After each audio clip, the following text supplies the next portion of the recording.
My name is Элсуорт Uэрхэм.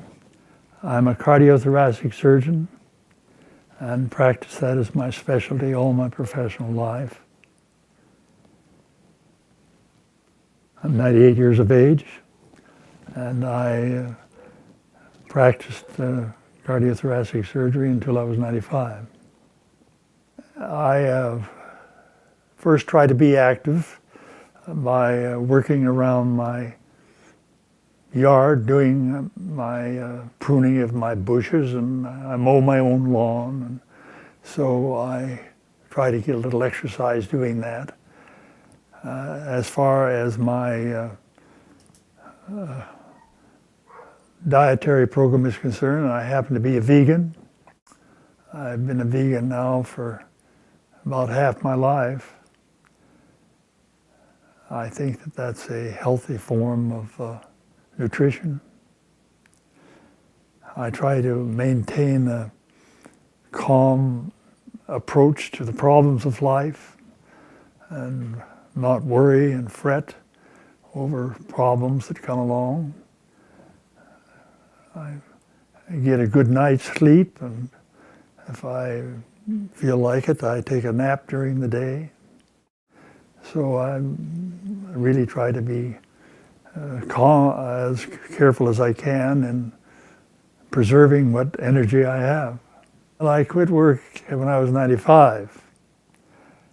And because of this, of course, I attracted some publicity from the National Geographic. And incidentally, the people I work with very much wanted me to continue, but I felt I should spend a little more time at home with my family. I could be working right now. I could do anything that I did then, and I'm now 98. But I picked 95 as an arbitrary time when I would quit. I have always been inclined to be a vegetarian. My folks were farmers, and we had quite a bit of meat available, but it never appealed to me to eat animal products. I never did drink milk by the glass. I would use it on my cereal, and of course my mother, and then later on my wife, would use it in cooking. So I was naturally inclined toward a vegetable type of diet, but I was concerned about the adequacy of the nutrition. And when I found out that I could get by taking a little vitamin B12, why, of course, I then became entirely vegan. And I think that it has been a very fine form of nutrition. It's a little extreme to tell a person who is using flesh foods that you're going to take everything entirely away from them. But I have, when I was in practice in medicine, I would tell the patients that the vegetable-based diet was the healthy way to go, and as much as possible we keep away from the animal products. It has to be something that the person wants to cooperate in, and people are very sensitive about what they eat. Now, you can talk to people about exercising, and you can talk to people about relaxation and good mental attitude and things like that, and they will accept that. But you talk to them about what they're eating, and people are very sensitive about that. If an individual is willing to listen, I will try to explain to them on a scientific basis of how I think it's better for them. I read a statement in the Wall Street Journal last year, I think it was in January of last year, that I thought was quite significant. And it was this, that all tastes are acquired except for breast milk. Now, this means, you see, that if you, as a parent, will start your child on a healthy nutrition, they'll like it. But an individual, let us say, who is old, even my age, can change their taste buds. Now, there are a lot of people that take too much salt, and their food they think is flat unless they have a lot of salt in it. But if you will diminish the amount of salt gradually, after a while they won't know the difference. And in a matter of 3 months or so, you can do a great deal to change your taste habits if you are willing to do it.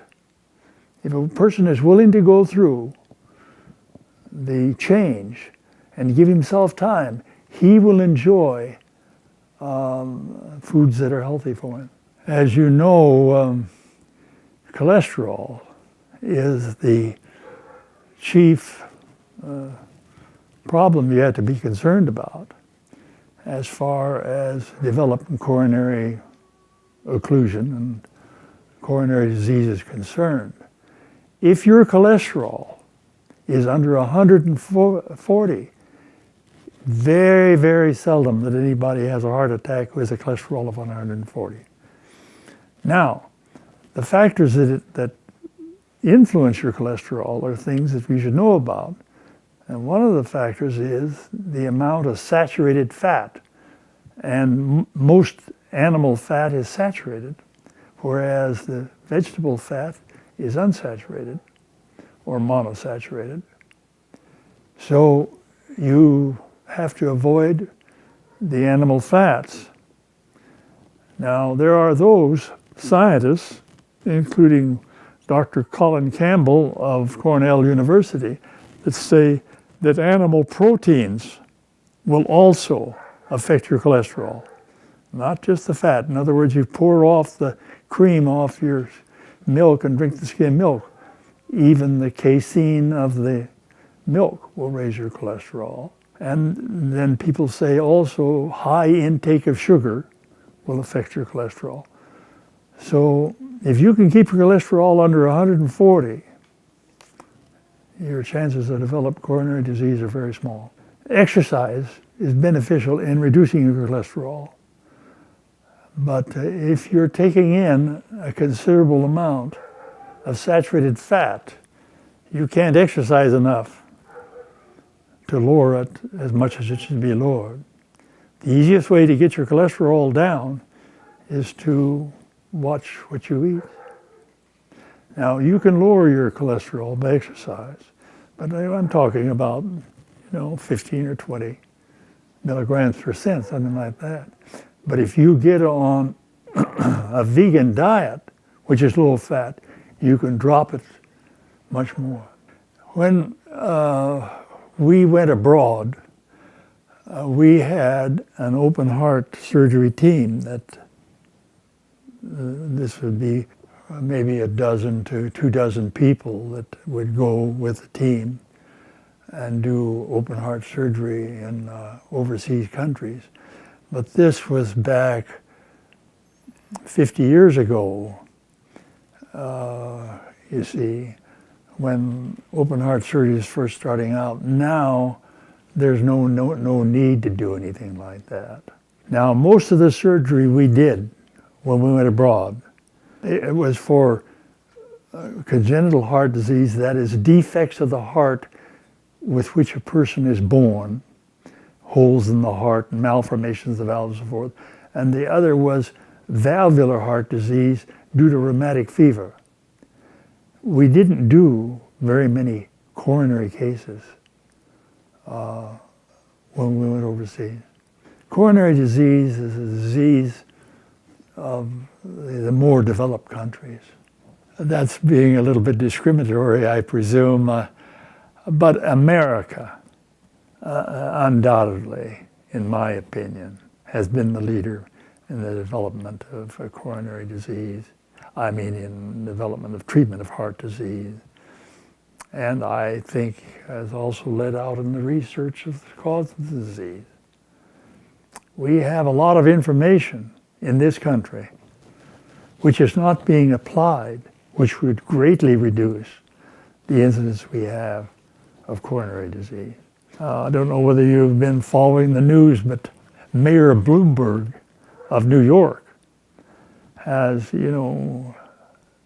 made certain laws establishing the size of the soft drinks which you can buy and so forth and so on. And he has other areas in which he is also enforcing by law healthful habits. Many people question whether you should have your individual freedom limited by laws, but there's no question about it that there are certain things that we could implement in this country that would greatly reduce heart disease. The Cleveland Clinic is the world's great center for coronary artery disease. Coronary angiography, the study of the coronary arteries, was developed at the Cleveland Clinic. And you can't diagnose where the stoppage is in your coronary arteries without coronary angiography. Now we have some newer methods, but that's still sort of the gold standard. And Dr. Esselstyn of the Cleveland Clinic, he says that coronary artery disease does not need to exist. And if it does, it doesn't need to progress. And he does it on a low-fat vegan diet. There have been only 2 people in the world that I know of that have demonstrated that they can arrest and reverse coronary artery disease. And they are Dr. Dean Ornish of San Francisco and Dr. Esselstyn of the Cleveland Clinic, and they both did it on a low-fat vegan diet.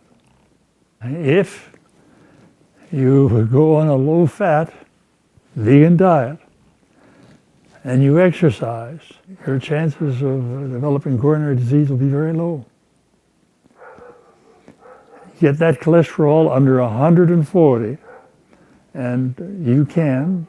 My cholesterol is 117. If I have some pain in my chest, I know it is not coronary disease. It may be due to something in my esophagus, hiatus hernia from my stomach or something else, but it's not coronary disease.